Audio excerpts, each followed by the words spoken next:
clubs as because we've been winning this for several years now.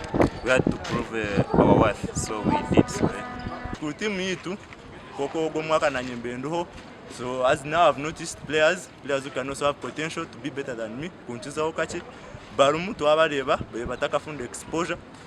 So tournament yabaha TV mwenu babareba insi yabamanya. So now next year mbaza ku training anitwe we shall prove a strong team as next year. So all this newly introduced tournament has helped the people, especially who are in lower classes, to expose themselves, to show their talent. It has brought them outside, out of the shadows, and the entire school has seen their talent.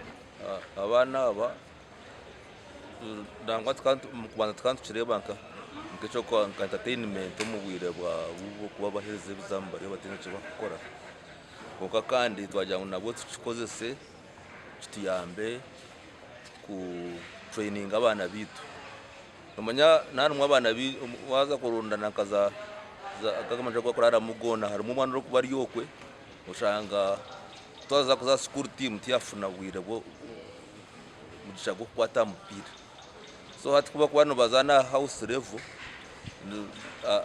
Entaranta yo ergayo aba house nabo mu fronting